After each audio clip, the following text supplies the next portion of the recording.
Salut, je m'appelle David et vous écoutez le dernier des comics vidéo. Cette semaine, je vous présente les films sur les plateformes de streaming sortis entre le 28 février et le 6 mars. On a des nouveautés sur Crave, Paramount, Netflix et Amazon Prime. On commence ça maintenant. On commence ça tout de suite avec Crave. Une grosse sortie cette semaine, le Big Lebowski. Un film des années 90, une très grosse comédie des frères Coen, une excellente comédie à voir, je vous le recommande fortement. Si vous n'avez jamais vu ce film-là, c'est un des plus gros classiques de comédie des années 90. À voir ou à revoir, Crave est la seule chaîne de streaming qui est là en ce moment. Garochez-vous là-dessus, s'il vous plaît. Un petit film d'horreur, Late Night with the Devil, un nouveau film d'horreur de 2023 qui a l'air vraiment prometteur. Je vous le conseille beaucoup, je vais l'écouter cette semaine, c'est sûr. Un petit dessin animé de Lord of the Ring. Euh, les critiques sont pas super bonnes. Si vous êtes fan de la série de films, vous pouvez peut-être l'écouter. Mais les critiques sont pas super bonnes. Venom de Last Dance. Le film est sorti l'année passée, c'est le dernier de la trilogie. On a aussi un petit drame familial sur Crave, qui s'appelle The Forge.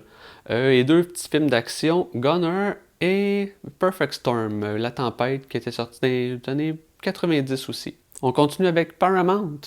On commence avec Jumanji de Next Level. Ça, c'est le troisième film. Le premier était sorti dans les années 90, les deux autres les années 2020. On a aussi Billy Madison, le premier film de Adam Sandler, une très bonne comédie. The Show Truman, une comédie dramatique des années 90, sorti en 98, un de mes films favoris. Film de Jim Carrey, un de ses meilleures prestations. C'est encore un classique aujourd'hui. Écoutez ça vraiment, c'est un film à voir. Et aussi deux petits films d'horreur, deux excellents films d'horreur, Conjuring 1 et 2. On tombe sur Netflix. Film cette semaine, un petit essai animé s'appelle Plankton the Movie. Je sais pas trop c'est quoi, mais il y a SpongeBob dedans, Bob l'éponge. On a aussi un documentaire sur Sean Manson, K.O. Manson Murders. Et on a trois films de l'Inde. Je pense que c'est des dramatiques, romances. Je vous mets les affiches ici. Je sais pas trop c'est quoi, comment dire leur nom. On a aussi un film d'action sur Netflix, Le Seul Survivant avec Mark Wahlberg. On a aussi Entre les tombes avec Liam Neeson et Cellule 21. Et les comédies sur Netflix, on a Hop, un petit film d'animation humain, un peu à la Roger Rabbit ou Space Jam. On a aussi une comédie musicale, Mean Girl, à ne pas confondre avec le film qui était sorti en 2004 avec Lindsay Lohan. C'est sorti l'année passée. On a aussi Nuit blanche à Seattle, un film avec Tom Hanks et Meg Ryan, un film des années 90. Et deux petites comédies, 1 et 2, Paul Blart Male Cop, comédie d'action, pas très bonne à ce qui paraît. J'ai pas trop bons souvenirs. Je vous conseille plus un autre film qui s'appelle Observe and Report avec Seth Rogen. C'est un peu la même chose, mais beaucoup, vraiment mieux comme comédie. Deux petits drames sur Netflix, Raison et Sentiment, Sense and Sensibility avec Emma Thompson, Kate Winslet et Hugh Grant. On a aussi le film québécois Monsieur Lazare, qui était sorti il y a quelques années. Ça avait fait fureur au Québec. Quarantine, c'est le remake du film Rec espagnol qui était sorti, je pense, en 2007, je me souviens. Le remake était quand même assez bien. Ils ont un petit peu changé le lore du film, mais le film est quand même bien. On a aussi deux films de science-fiction, un grand classique interstellaire de Christopher Nolan, à voir absolument. Et le film Slingshot, sorti l'année passée, il vient de sortir aussi en Blu-ray, ça fait quelques semaines. On a aussi un drame thriller sur Netflix sur la crise financière de 2008. Ça s'appelle Marge de manœuvre, Margin Call. Le film a de l'air vraiment bien. Il y a une très longue brochette d'acteurs dans ce film-là. Je n'avais pas entendu parler, mais le film m'intéresse quand même bien. Rambo Last Blood, c'est le dernier, je pense que c'est le cinquième Rambo. Pas un grand film, mais un bon divertissement. C'est comme Rambo mélangé avec Home Alone un peu. On a aussi un film de Liam Neeson en 95, ça s'appelle Rob Roy. Final Score, un film d'action thriller sorti en 2018. Un film à éviter, Conan le Barbarian de 2011 avec Jason Momoa. J'ai jamais osé écouter ça. Les films de Schwarzenegger étaient vraiment meilleurs dans les années 80. On a aussi Anna de 2011, un film d'action. Et Drive avec Ryan Gosling, un drame d'action sorti en 2011. Excellent film à voir ou à revoir. Amazon, quelques trailers. On commence par Thelma et Louise, une première apparition de Brad Pitt, excellent film, un grand classique des années 90, vraiment à voir. Ce film s'est fait référencer dans plein de choses, dont Les Simpsons, un excellent film. Diary of a Hitman, de Ghostwriter, le film de Roman Polanski. On a aussi le film Rush. Zandali, je sais pas trop c'est quoi, mais il y a Nicolas Cage dedans. Gotti, le film avec John Travolta.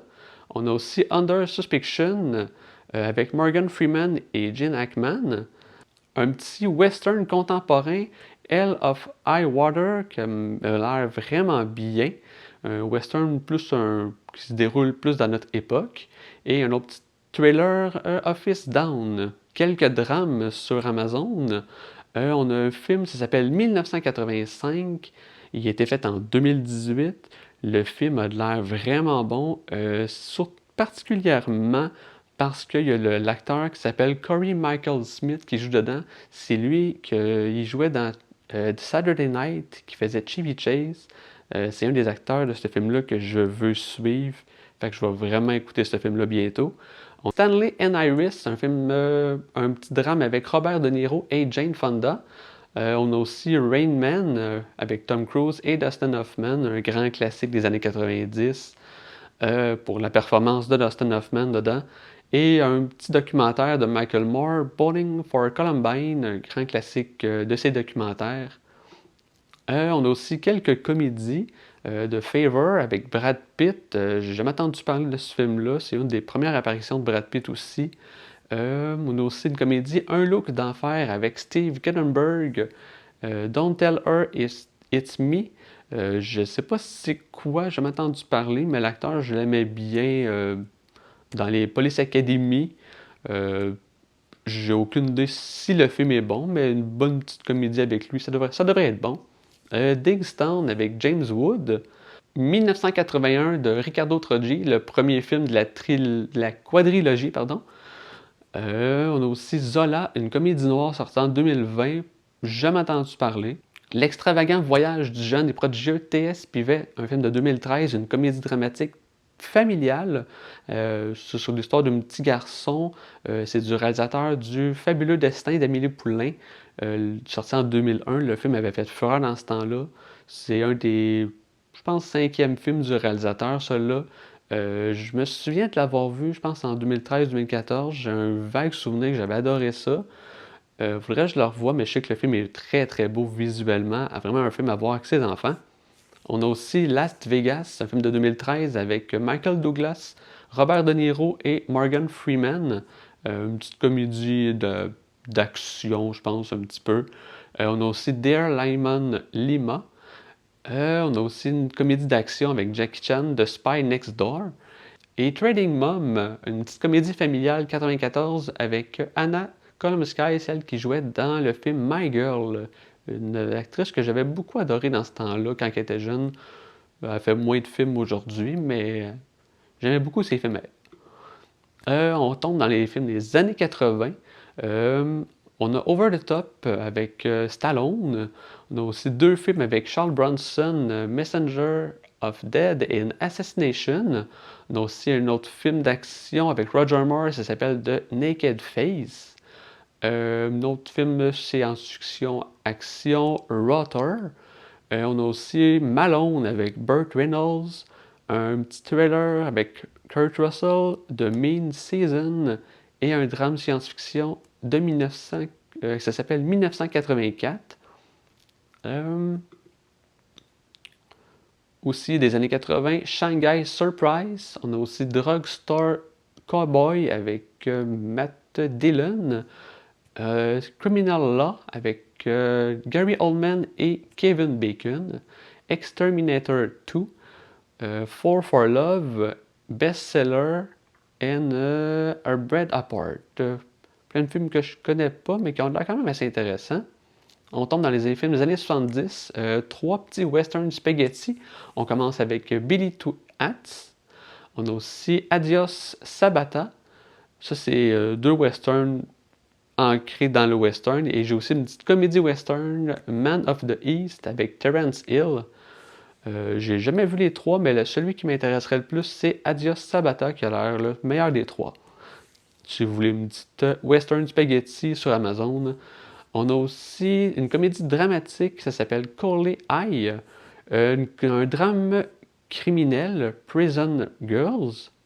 On a aussi Electra Glide in Blue, une comédie d'action. Un autre film des années 70, Born to Win, une comédie musicale qui s'appelle Air. Et une comédie de film de football, ça s'appelle Les Faux Durs ou Semi-Tough. Un film des années 60, Scalp Hunter, une comédie western de Septième Down, aventure, un film d'aventure guerre.